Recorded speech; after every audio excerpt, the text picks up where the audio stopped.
Hello my dear lovely students, welcome back to my channel Maths Tech. आज हम बात करेंगे class 10 chapter number 5 arithmetic progression, जिसकी exercise 5.1 का क्वेश्चन नंबर 2 हम डिस्कस करेंगे, जिसके फर्स्ट, सेकंड और थर्ड पार्ट को आज हम डिस्कस करेंगे इस वीडियो में। तो अगर आपको मेरी वीडियो ज़रा भी हेल्पफुल और यूज़फुल लगती है तो प्लीज़ मेरे चैनल को लाइक, शेयर एंड सब्सक्राइब करना मत भूलिएगा। साथ ही साथ आप बेल आइकन को प्रेस कर सकते हैं, जिससे आपको आने वाली वीडियोज़ के नोटिफिकेशन मिलते रहें और आप कोई भी वीडियो मिस न करें। अगर इससे पहले आपने अभी तक क्वेश्चन एक्सरसाइज 5.1 का क्वेश्चन नंबर 1 नहीं देखा है और उसकी वीडियो नहीं देखा और इंट्रोडक्शन की वीडियो नहीं देखा है तो प्लीज़ उसे एक बार ज़रूर चेक कर लीजिएगा। आपको सारी चीज़ें चैनल पे मिल जाएंगी। तो आइए बिना किसी डिले के स्टार्ट करते हैं एक्सरसाइज 5.1 क्वेश्चन नंबर 2। इस question number 2 it's a question number 2, गलती से 1 पढ़ा है, it's a 2। Right first 4 terms of the AP when the first term A and the common difference D are given as follows।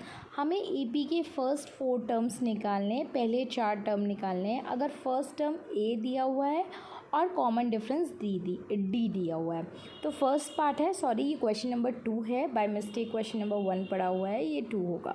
First part है A is equal to 10, D is equal to 10, मतलब first term भी हमारा 10 दिया है और common difference भी हमारा 10 दिया है। तो हम कैसे लिखेंगे? फर्स्ट ऑफ ऑल हम लिखेंगे first term is equal to A is equal to 10, common difference is equal to D is equal to 10। Second term निकालने के लिए हम करते क्या हैं, हम फर्स्ट टर्म में कॉमन डिफरेंस को ऐड करते हैं, तो वो हो जाएगा A प्लस डी। A2 आ गया 10 प्लस 10 दैट इज़ 20, तो A2 आ गया हमारा 20। अब थर्ड टर्म निकालेंगे। थर्ड टर्म क्या होता है? Second term plus common difference, तो A2 plus D that is 20 plus 10 that means A3 हमारा आ गया थर्ड टर्म 30। अब फोर्थ टर्म निकालना है तो वो third term plus common difference, तो 30 प्लस 10 दैट मीन्स A4 आ गया हमारा 40। तो हमारे फर्स्ट 4 टर्म्स मिल गए, तो हम लिखेंगे hence first 4 terms of an AP are 10, 20, 30 and 40। Okay, now second part है इस क्वेश्चन का। सेकेंड पार्ट बस हमें इतना ही करना है इस क्वेश्चन में। सेकेंड पार्ट है A इज़ इक्वल टू -2 और D इज़ इक्वल टू 0, मतलब first term is equal to A is equal to -2 and common difference that is D is equal to 0। तो अब हमें सेकेंड टर्म निकालना है। Second term क्या होगा? First term plus common difference, तो हम लिखेंगे second term is equal to A2 is equal to A plus D -2 plus 0, तो A2 आ गया हमारा -2। अब हमें निकालना है थर्ड टर्म। थर्ड टर्म क्या होता है? Second term plus common difference, मतलब A2 प्लस D, तो A2 क्या है हमारा -2 प्लस 0, तो A3 क्या आ गया हमारा -2, मतलब थर्ड टर्म आ गया हमारा -2। अब हमें निकालना है fourth term that means A4 is equal to third term plus common difference, so A3 plus D, तो क्या आ गया -2 प्लस 0, तो हमारा A4 भी आ गया -2। तो आप देख सकते हो सब में कॉमन डिफरेंस 0 है, तो हमारा first term, second term, third term या कितने भी टर्म हम निकालेंगे तो वो क्या आएगा?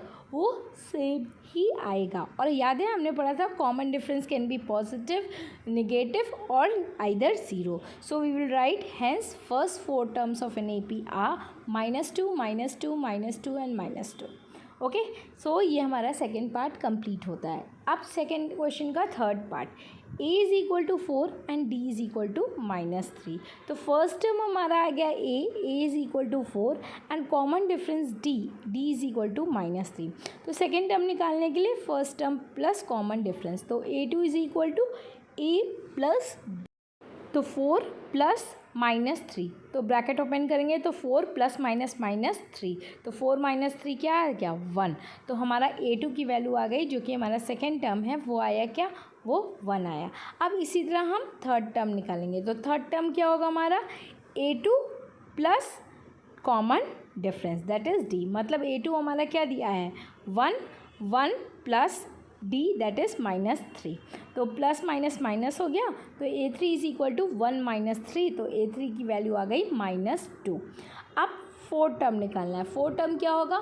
थर्ड टर्म प्लस D, तो थर्ड टर्म है -2 प्लस -3, तो A4 क्या हो गया? -2 प्लस -3, तो A4 क्या हो गया? -5। तो इस तरह से हमारे 4 टर्म्स निकल गए। So will write hence first 4 terms of an AP are 4, 1, -2 and -5। सो इस तरीके से हम फर्स्ट 4 टर्म्स निकालेंगे। इस तरीके से हमारा क्वेश्चन नंबर 2 का फर्स्ट, सेकंड, थर्ड पार्ट आज कंप्लीट होता है। नेक्स्ट वीडियो में हम क्वेश्चन नंबर 2 का फोर्थ, फिफ्थ पार्ट देखेंगे। आप एक बार ट्राई करिएगा, अगर आपको आ जाता है देन वेल एंड गुड, नहीं तो नेक्स्ट वीडियो में हम क्वेश्चन नंबर सेकंड का fourth and fifth part solve करेंगे। और अगर अभी तक आपने मेरे चैनल की first, second, third and fourth chapter की वीडियोस नहीं देखी है, क्लास 10 के पूरे फॉर्मूला शीट की वीडियो नहीं देखी है, तो प्लीज़ एक बार ज़रूर देख लीजिएगा। लिंक आपको डिस्क्रिप्शन बॉक्स में मिल जाएगा। अगर अभी आपको कोई क्वेरी है, कोई डाउट है, तो आप मेरे व्हाट्सएप ग्रुप को भी ज्वाइन कर सकते हैं। लिंक आपको डिस्क्रिप्शन बॉक्स में उसका भी मिल जाएगा, और आप कमेंट सेक्शन में भी पुट कर सकते हैं। I will try my best to solve your doubts. Along with that कि अगर अभी तक आपने मुझे फेसबुक और इंस्टाग्राम पे भी फॉलो नहीं किया है, तो प्लीज़ उसे भी ज़रूर फॉलो करें। सारे लिंक्स आपको डिस्क्रिप्शन में मिल जाएंगे। Till then bye bye, take care.